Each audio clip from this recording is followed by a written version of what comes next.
بسم اللہ الرحمن الرحیم۔ تادیب اختر چینل میں خوش آمدید کہتی ہوں۔ آج میں آپ کو 23 سے شروع ہونے والے 11th پارٹ کے کچھ اچھے اشعار سناؤں گی اور تھوڑی سی ان کی ایکسپلینیشن کروں گی۔ تجھ سے مل کر زندگی مقصود مہر و ماں تھی، تجھ سے کٹ کر در بدر بے آبرو ہونے لگی۔ مطلب یہ ہے کہ جب تک انسان اپنے اصل کے ساتھ جڑا رہتا ہے تو اس کی زندگی میں ایک رنگ رہتا ہے، اگر وہ اپنے اصل سے کٹ جاتا ہے تو وہ بے آبرو ہو کے رہ جاتا ہے، یعنی کہ در بدر پھرنے والا کوئی، یعنی کہ جب تک انسان کسی کے ساتھ پیوستہ رہ شجر سے امید بہار رکھ، علامہ اقبال کہہ رہے ہیں کہ پیوستہ رہ شجر سے امید بہار رکھ، کہ جب تک تم شجر کے ساتھ پیوستہ ہو تو تم امید بہار رکھ سکتے ہو۔ ایک دیکھیں خزاں دیدہ پتا کیا ہوتا ہے، کبھی ادھر دوش پہ ہوا کے دوش پہ اڑتا جا رہا ہے، اس کی تو کوئی منزل ہی نہیں ہوتی۔ کہ پیوستہ رہ شجر سے امید بہار رکھ، کہ جب تک تم شجر کے ساتھ ہو تمہارے اوپر امید بہار ہو سکتی ہے، لیکن اگر تم درخت سے ٹوٹ کے گر کوئی شاخ بھی گر جاتی ہے تو اس پہ تو دوبارہ پھل پھول نہیں لگتے نا۔ تو انسانوں کی بھی یہی ہوتی ہے کہ جب تک انسان مل کے رہتے ہیں، کوئی دیکھیں قوم ہو کوئی خاندان ہو، جب تک مل کے انسان رہتے ہیں، گھر کے افراد ہی دیکھ لیں تو وہ ایک زندگی ایک ہی صورت میں ہوتی ہے، اس میں خوبصورتی ہوتی ہے، رنگ ہوتے ہیں۔ جبکہ اگر ایک انسان بالکل تنہا ہے، کہیں بھی اس کا کچھ بھی نہیں ہے تو وہ کتنا عرصہ زندہ رہے گا، اس کی زندگی میں کوئی رنگ نہیں ہوگا، کوئی خوبصورتی نہیں ہوگی۔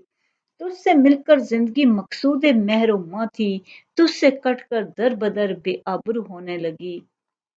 زندگی ہمیشہ اپنے قوم اپنے لوگوں کے ساتھ ہی اچھی لگتی ہے۔ دوسرا شعر ہے، تجھے ابا سے اپنے کو نسبت ہو نہیں سکتی، کہ تو گفتار و کردار تو ثابت و سیارہ۔ کہ تمہیں اپنے ابا و اجداد سے کیا نسبت ہے؟ نسبت کس صورت میں نہیں ہے؟ خصوصیات کی صورت میں، کہ تمہارے اندر کی وہ خصوصیات جو ان میں تھی انٹائرلی چینج ہیں۔ جب تمہارے اندر وہ خصوصیات ہی نہیں ہیں تو تم کس بنا پہ کہہ رہے ہو کہ وہ تمہارے آباء و اجداد تھے، اور یعنی کہ فخر کر رہے ہو تو ان کی خصوصیات بھی لاؤ نا اپنے اندر۔ تم اگر وہی بننا چاہ رہے ہو، ان جیسے ہونا چاہ رہے ہو، ان جیسے نامور، ان جیسے نام رکھنا چاہتے ہو، بہادر کہلانا چاہتے ہو، عزت والے ہونا چاہتے ہو تو ان جیسی خصوصیات بھی لاؤ۔ تجھے ابا سے اپنے کو نسبت ہو نہیں سکتی، کہ تو گفتار وہ کردار تو ثابت وہ سیارہ۔ کہ وہ تو گفتار میں اگر تیز ہے تو وہ تو عمل میں تیز تھے، ان کا کردار تھا، ان کے کردار کی خوبیاں تھی جن کی وجہ سے وہ نامور ہوئے تھے۔ تو ثابت ہے وہ سیارہ تھے، وہ تو محو عمل رہتے تھے ہر چیز میں، وہ ایک مسافر کی طرح زندگی بسر کرتے تھے، جبکہ تم تو سٹیٹک ہو کے رہ گئے ہو، ایک جگہ پہ فکس ہو کے رہ گئے ہو۔ تو ایک یعنی کہ جمود تمہارے اوپر طاری ہو چکا ہے، تو یہ جمود جو ہے وہ تمہیں آباء و اجداد سے نسبت نہیں دلا رہا۔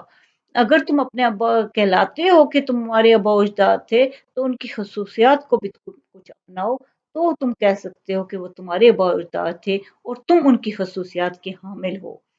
تجھے ابا سے اپنے کو نسبت ہو نہیں سکتی، کہ تو گفتار وہ کردار تو ثابت وہ سیارہ۔ تھرڈ ہے، تو اپنی سرنوشت خود اپنے قلم سے لکھ، خالی رکھی ہے خامہ حق نے تیری جبی۔ اس شعر میں علامہ اقبال ایک بہت گہری بات کہہ رہے ہیں کہ اللہ تعالیٰ نے تمہارے لیے کچھ چیزوں کو فکس رکھا ہے اور کچھ کو نہیں رکھا ہوا، خالی ہے تمہارے لیے۔ اب یہ تم پہ ہے کہ تم کیا لکھتے ہو، اس میں کامیابیاں لکھتے ہو یا ناکامیاں لکھتے ہو، یہ تم نے لکھنی ہے۔ دیکھیں قرآن پاک میں اللہ تعالیٰ کیا کہہ رہے ہیں، تمہارے لیے وہی ہے جس کے لیے تم کوشش کرتے ہو۔ اگر آپ کوشش اچھے کے لیے کرتے ہیں تو آپ کی زندگی میں اچھائیاں ہی آئیں گی۔ آپ اچھی عادات اپناؤ، اچھے طریقے اپناؤ، اچھی محنت کے طریقے اپناؤ، تمام ہنر سیکھو، تو ہر چیز آئندہ آنے والی آپ کی زندگی میں اچھی ہوگی۔ علامہ اقبال کا ایک شعر بھی ہے، خودی کو کر بلند اتنا کہ ہر تقدیر سے پہلے خدا بندے سے خود پوچھے بتا تیری رضا کیا ہے، خود ہی کو کر بلند اتنا کہ ہر تقدیر سے پہلے خدا بندے سے خود پوچھے بتا تیری رضا کیا ہے۔ حد تک لے آؤ کہ اللہ تعالیٰ اپنا فیصلہ آپ کے حق میں کر دے، کیونکہ اللہ تعالیٰ کوئی ظالم نہیں ہے، ناانصاف نہیں ہے کہ آپ اتنی محنت کر رہے ہو، آپ اتنی کوشش کر رہے ہو تو وہ آپ کو کچھ نہیں دے رہا۔ ایسا نہیں ہے، آپ کی محنت میں کمی ہے کہیں، اپنے اندر وہ خصوصیات لے کے آؤ، ایک مومن بن کے لے کے آ جاؤ تو دیکھو کہ رب تمہارے لیے کیسے در نہیں کھول دیتا سارے۔ ہر چیز تمہاری منشا کے مطابق ہو جائے گی، لیکن اس وقت جب تم اس کی منشا کے مطابق زندگی بسر کرو گے۔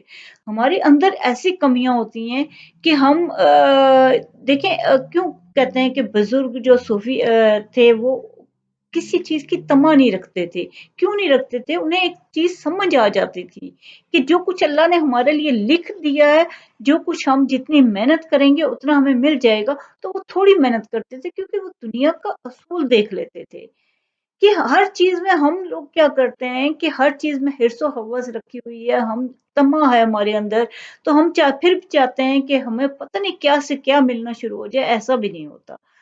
ہر چیز کی ایک لمٹ ہوتی ہے، اللہ نے ہر چیز رکھی ہوتی ہے، لیکن اس وقت جب دیتا ہے جب آپ اس کے اہل ہو جاتے ہیں۔ دیکھیں میڈیکل کی ڈگری کس کو مل رہی ہوتی ہے؟ ڈاکٹریٹ کی ڈگری کس کو ملتی ہے؟ جو اس کا اہل ہوتا ہے۔ اسی طرح جب آپ اس چیز کے اہل ہو جائیں گے تو آپ کی خود ہی اس قدر بلند ہو جائے گی، آپ میں اتنی اچھائیاں آ جائیں گی، تو پھر اللہ تعالیٰ آپ کو بھی اختیار دے دیں گے کہ آپ کیا کرنا چاہتے ہو کر لو۔ لیکن اس وقت جب آپ اتنے بلند لیول پہ پہنچ جاؤ گے تب اللہ آپ کو بہت خوشیاں اور کامیابیاں دے۔ شکریہ۔